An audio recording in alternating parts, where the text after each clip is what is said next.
Hi hello ನಮಸ್ಕಾರ ಎಲ್ಲರೂ ಹೇಗಿದ್ದೀರಾ? ಇವತ್ತಿನ ಈ ವಿಡಿಯೋದಲ್ಲಿ ನಾನು ನಿಮ್ಮ ಜೊತೆ ಶೇರ್ ಮಾಡ್ತಾ ಇದ್ದೀನಿ ಗೀ ರೈಸ್ ಹೇಗೆ ಮಾಡೋದು ಅಂತ ನೋಡ್ಕೊಂಬರೋಣ. ಓಕೆ, ಫಸ್ಟ್ ನಾನಿಲ್ಲಿ ಒಂದು ಕುಕ್ಕರ್ಗೆ ನಾನಿಲ್ಲಿ ತುಪ್ಪ ಹಾಕ್ತಾಯಿದ್ದೀನಿ. ಅಕ್ಕಿ ನೋಡಿಕೊಂಡು ನಿಮಗೆ ಎಷ್ಟು ಕ್ವಾಂಟಿಟಿ ನೋಡಿ ನೀವು ತುಪ್ಪ ಹಾಕಿ. ಓಕೆ, ಸ್ವಲ್ಪ ತುಪ್ಪ ಮೆಲ್ಟ್ ಆಗಿದೆ. ನಾನಿವಾಗ ಹೋಲ್ ಸ್ಪೈಸಸ್ ಹಾಕ್ತಾಯಿದ್ದೀನಿ.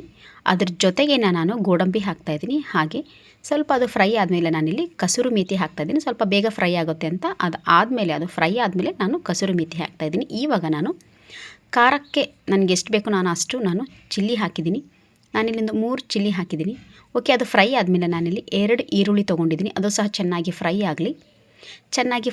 ಅಷ್ಟೊತ್ತಿಗೆ ನಾನು ಅಕ್ಕಿ ಸಹ ಚೆನ್ನಾಗಿ ತೊಳೆದು ಒಂದು 20 ನಿಮಿಷ ನೆನಿಟ್ಕೊಂಡಿದ್ದೆ. ಅಷ್ಟೊತ್ತಿಗೆ ಈರುಳ್ಳಿ ಸಹ ಫ್ರೈ ಆಗಿದೆ ನೋಡಿ. ಇವಾಗ ನಾವು ಅಕ್ಕಿ ಹಾಕೋಣ. ಅಕ್ಕಿ ಹಾಕಿ ಒಂದು 2 ನಿಮಿಷ ತುಪ್ಪದ ಜೊತೆ ನಿಧಾನವಾಗಿ ಹುರ್ಕೊಳ್ಳೋಣ. ಅಕ್ಕಿ ಮುರಿದೇ ಇರೋ ರೀತಿ ಚೆನ್ನಾಗಿ ಹುರ್ಕೊಳ್ಳೋಣ. ಯಾಕಂದರೆ ಅಕ್ಕಿ ಚೆನ್ನಾಗಿ ಒಂದು 20 ನಿಮಿಷ ನೆಂದಿರೋದ್ರಿಂದ ನಿಧಾನಕ್ಕೆ ಹುರ್ಕೊಳ್ಳೋಣ. ಓಕೆ, ಇವಾಗ ಹುರಿದಿದ್ದಾಗಿದೆ. ಇದಕ್ಕೆ 1 ಗ್ಲಾಸ್ಗೆ 2 ಗ್ಲಾಸ್ ಅಂತೆ ನಾನಿಲ್ಲಿ ನೀರು ಹಾಕ್ತಾಯಿದ್ದೀನಿ. ಓಕೆ, ಇವಾಗ 2 ಗ್ಲಾಸ್ ನೀರು ಆಗಿದೆ. ಇವಾಗ ಇದಕ್ಕೆ ರುಚಿಗೆ ತಕ್ಕಷ್ಟು ಉಪ್ಪು ಹಾಕೋಣ. ಹಾಗೆಯೇ ಇದಕ್ಕೆ ಕೊತ್ತಂಬರಿ ಹಾಕೋಣ. ಉಪ್ಪು ನೋಡಿ ಒಂದು ಸಲ ಸ್ವಲ್ಪ ಕರಗಿದ ಮೇಲೆ ಉಪ್ಪು ಕರೆಕ್ಟಾಗಿದೆಯಾ ಅಂತ ನೋಡಿ ಲಿಡ್ ಕ್ಲೋಸ್ ಮಾಡಿ ಜಸ್ಟ್ 2 ವಿಸಿಲ್ ತೊಗೊಂಡ್ರೆ ಸೂಪರ್ ಆದಂತಹ ಗೀ ರೈಸ್ ರೆಡಿ ಆಗುತ್ತೆ. ಓಕೆ ನೋಡಿ, ಇವಾಗ 2 ವಿಸಿಲ್ ಆಗಿದೆ. ಇವಾಗ ಓಪನ್ ಮಾಡೋಣ. ಸೂಪರ್ ಆಗಿದೆ ರೈಸ್ ನೋಡಿ, ಎಷ್ಟು ಉದುರಾಗಿ ಚೆನ್ನಾಗಿ ಬಂದಿದೆ.